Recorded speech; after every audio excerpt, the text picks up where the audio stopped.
ರಸ್ತೆ ಅಭಿವೃದ್ಧಿ ಕಾಮಗಾರಿಯಲ್ಲಿ ಗುತ್ತಿಗೆದಾರರು ಗುಣಮಟ್ಟದ ಕಾಮಗಾರಿ ಕೈಗೊಳ್ಳುವ ಮೂಲಕ ರಸ್ತೆ ಚರಂಡಿಗಳು ಬಹುಕಾಲ ಬಾಳಿಕೆ ಬರುವಂತೆ ನೋಡಿಕೊಳ್ಳಬೇಕು ಎಂದು ಶಾಸಕ ಎಚ್ಟಿ ಮಂಜು ಹೇಳಿದರು. ಅವರು ತಾಲೂಕಿನ ಬೂಕನಕೆರೆ ಹೋಬಳಿಯ ದೊದ್ದನಕಟ್ಟೆ ಗ್ರಾಮದಲ್ಲಿ ಸುಮಾರು 25 ಲಕ್ಷ ವೆಚ್ಚದ ರಸ್ತೆ ಅಭಿವೃದ್ಧಿ ಕಾಮಗಾರಿ, ಚಿಕ್ಕಗಾಡಿಗನಹಳ್ಳಿ ಗ್ರಾಮದಲ್ಲಿ 10 ಲಕ್ಷ ವೆಚ್ಚದ ರಸ್ತೆ ಅಭಿವೃದ್ಧಿ ಕಾಮಗಾರಿ, ಎಂ ಹೊಸೂರು ಗ್ರಾಮದಲ್ಲಿ 20 ಲಕ್ಷ ವೆಚ್ಚದ ರಸ್ತೆ ಅಭಿವೃದ್ಧಿ ಕಾಮಗಾರಿ ಮತ್ತು ರಂಗೇಗೌಡನಕೊಪ್ಪಲು ಗ್ರಾಮದಲ್ಲಿ 15 ಲಕ್ಷ ವೆಚ್ಚದ ರಸ್ತೆ ಅಭಿವೃದ್ಧಿ ಕಾಮಗಾರಿಗಳಿಗೆ ಗುದ್ದಲಿ ಪೂಜೆ ನೆರವೇರಿಸಿ ಮಾತನಾಡಿದರು. ತಾಲೂಕಿನಲ್ಲಿ ಭಾರೀ ಮಳೆಗೆ ರಸ್ತೆಗಳು, ಸೇತುವೆಗಳು, ಕೆರೆಗಳು ಒಡೆದು ಹಾಳಾಗಿದ್ದು, ಇದಕ್ಕೆ ಸೂಕ್ತ ಅನುದಾನ ನೀಡುವಂತೆ ನಾನು ಶಾಸಕನಾಗಿ ಆಯ್ಕೆಯಾದ ನಂತರ ಅಂದರೆ ಕಳೆದ 2 ವರ್ಷಗಳ ಹಿಂದೆಯೇ ಸರ್ಕಾರಕ್ಕೆ ಮನವಿ ಸಲ್ಲಿಸಿದ್ದೇನೆ. ಆದರೂ ಇದುವರೆಗೂ ಅನುದಾನ ಬಿಡುಗಡೆಯಾಗಿಲ್ಲ.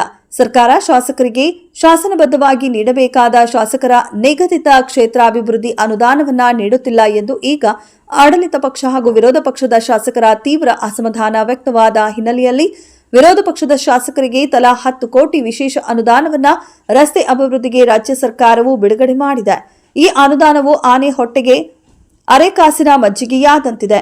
ಆದರೂ ಬಂದಿರುವ ಅನುದಾನವನ್ನ ತಾಲೂಕಿನ ವಿವಿಧ ಗ್ರಾಮಗಳಲ್ಲಿ ತೀರಾ ಅಗತ್ಯ ಇರುವ ರಸ್ತೆಗಳ ಅಭಿವೃದ್ಧಿಗೆ ಹಂಚಿಕೆ ಮಾಡಿದ್ದೇನೆ. ಮುಂದಿನ ದಿನಗಳಲ್ಲಿ ಇನ್ನೂ ಹೆಚ್ಚಿನ ಅನುದಾನ ಬರುವ ನಿರೀಕ್ಷೆ ಇದೆ. ಕಾದು ನೋಡುತ್ತಿದ್ದೇನೆ. ಒಂದು ವೇಳೆ ರಸ್ತೆ ಅಭಿವೃದ್ಧಿಗೆ ಹಾಗೂ ತಾಲೂಕಿನಲ್ಲಿ ಒಡೆದಿರುವ ಕೆರೆ ಕಟ್ಟೆಗಳ ದುರಸ್ತಿಗೆ ಸೂಕ್ತ ಅನುದಾನ ನೀಡದೇ ಇದ್ದರೆ ಹೋರಾಟಕ್ಕಿಳಿಯುವ ಅನಿವಾರ್ಯತೆ ಬರುತ್ತದೆ ಎಂದು ಶಾಸಕ ಎಚ್ಟಿ ಮಂಜು ಹೇಳಿದರು. ಈ ಸಂದರ್ಭದಲ್ಲಿ ಗಂಜಿಗೆರೆ ವಿಎಸ್ಎಸ್ಎನ್ ನಿರ್ದೇಶಕ ಪರಮೇಶ್, ವಿಠಲಾಪುರ ವಿಎಸ್ಎಸ್ಎನ್ ಉಪಾಧ್ಯಕ್ಷ ಸುರೇಶ್, ಗ್ರಾಮ ಪಂಚಾಯತಿ ಸದಸ್ಯರಾದ ರವೀಂದ್ರ, ಗಣೇಶ್, ತಾಲೂಕು ಪಂಚಾಯತಿ ಮಾಜಿ ಸದಸ್ಯ ಸೋಮಶೇಖರ್, ಮುಖಂಡರಾದ ದೊದ್ದನಕಟ್ಟೆ ಹರೀಶ್, ಲೋಹಿತ್, ಗಂಜಿಗೆರೆ ರಾಮಕೃಷ್ಣ, ಎಂ ಹೊಸೂರು, ನಿಂಗೇಗೌಡ, ಜಿಲ್ಲಾ ಪಂಚಾಯತಿ ಇಂಜಿನಿಯರಿಂಗ್ ವಿಭಾಗದ ಎಇಇ ಮಂಜುಳಾ, ಜೆಇ ಲೋಕೇಶ್, ಗುತ್ತಿಗೆದಾರರಾದ ಜೈನಹಳ್ಳಿ ದಿನೇಶ್, ಗಂಜಿಗೆರೆ ಶಶಿಧರ, ಶಾಸಕರ ಆಪ್ತ ಸಹಾಯಕರಾದ ಅರಳಕುಪ್ಪೆ ಪ್ರತಾಪ್, ಧ್ರುವಕುಮಾರ್ ಸೇರಿದಂತೆ ಮತ್ತಿತರರು ಹಾಜರಿದ್ದರು. ಗ್ರಾಮದ ಪರಿಮಿತಿಯ ರಸ್ತೆ ಮತ್ತು ಒಳ್ಳೆ ಚರಂಡಿ ವ್ಯವಸ್ಥೆಗೆ 15 ಲಕ್ಷ ಅನುದಾನ ವಿಶೇಷ ಅನುದಾನ ಹಾಕ್ಸ್ಕೊಂಡಿದ್ದಾರೆ. ಅವತ್ತು ಗುದ್ದಿ ಪೂಜೆ ಮಾಡಿದ್ರಿ. ಗುಣಮಟ್ಟದ ಕೆಲಸ ಮಾಡಿಸ್ಕೊಳ್ಳಿ. ಸಂಬಂಧಪಟ್ಟ ಇಲಾಖೆಯವರು ಮತ್ತು PDO ಅವರು ಗ್ರಾಮದ ಮುಖಂಡರೆಲ್ಲ ಸೇರಿ ಗುಣಮಟ್ಟದ ಕೆಲಸ ಮಾಡ್ಕೊಳ್ಳಿ. ಕಾಂಟ್ರಾಕ್ಟರ್ ಸಹ ಚೆನ್ನಾಗಿ ಕೆಲಸ ಮಾಡಲಿ ಅನ್ನೋ ಮಾತನ್ನ ಈ ಸಂದರ್ಭದಲ್ಲಿ ಕಾಂಟ್ರಾಕ್ಟರ್ಗೆ ಹೇಳ್ತೀವಿ. ಎಲ್ಲರೂ ಚೆನ್ನಾಗಿ ಕೆಲಸ ಮಾಡ್ಕೊಳ್ಳಿ. ರಸ್ತೆ ಒಂದು ಸಮಸ್ಯೆ ಅಂತ ಹೇಳಿದ್ರೆ ತಹಸೀಲ್ದಾರ್ಗೆ ಹೇಳ್ಬಿಟ್ಟು ನೋಡೋ ಒಂದು ಅಲ್ಟಿಮೇಟ್ ಮಾಡಿಸಿ ಏನು ಮಾಡ್ಬೇಕು ಪರಿಹಾರಕ್ಕೆ ಮಾಡಿ. ಈ ದೇಶದ ಮೂರು ಗ್ರಾಂಟ್ ಹಾಕ್ಸಿರೋದ್ರೆ ಬಂದವ್ರು ಹೆಂಗೋ ನಮ್ಮ ದೇವ್ರ ಥರ ಬಂದವ್ರ ನೀವು ನಮ್ಮ ದೇವ್ರೇ ಅಣ್ಣ.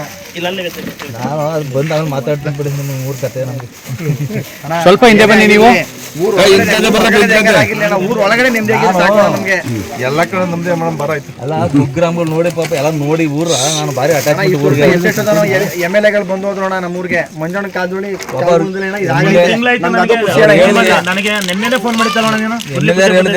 ಎಲ್ಲರೂ ಅಲ್ಲಪ್ಪ ಕೆಲಸ ಆಗ್ಬೇಕು ನಮಗೆ ಏನಾರು ಮಾಡಿ MLA ಆಗಿ ನಮ್ಗೆ ಇಷ್ಟು ಬೇರೆ ಊರಿಗೆ ಹೋಗ್ದಂಗೆ ನಿಮ್ಮ ಊರಿಗೆ ಮಾಡ್ಕೊಡ್ತೀವಿ ಅಂತ ಅದ್ರಂಗೆ ಇವತ್ತು ಭೂಮಿ ಪೂಜೆ ಬರ್ತಾರೆ ಅಂತ ತುಂಬಾ ಖುಷಿ. ಎಷ್ಟೋ ಜನ ಹುಷಾರ್ ತಪ್ತವ್ರಿಗೆ ಮಂಜಣ್ಣ ಎಷ್ಟೋ ಜನ ನಮ್ಮೂರೇ ಇವತ್ತು ಮಾಡಬೇಡಿ ಇನ್ನೊಂದಿನ ಇಟ್ಕೊಳಂಗ್ ಮಾಡ್ಬಿಟ್ರು. ನಮ್ಗೆ ಎಷ್ಟು ಬೇರೆ ಬೇಡ.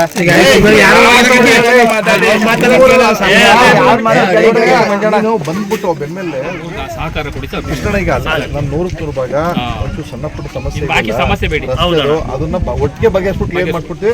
ಅಧಿಕಾರಿಗಳು ಸಮೇತ ಕರ್ಕೊಂಡ್ಬರ್ತೀವಿ. ನನ್ನ ಮಾತು ಮೇಲೆ ವಿಶ್ವಾಸ ಇದೆ ಅಷ್ಟೇ ಅಣ್ಣ. ಇದೆಲ್ಲ ಮಾಡಿಸಿದ್ರೆ ನಿಜವಾಗ ನಾವು ನಿಮ್ಮನ್ನ ಬೆಳಿಗ್ಗೆ ದಿನ ಇವತ್ತವರೆಗೂ ಅನ್ಕೋತಾ ಇದೀವಿ.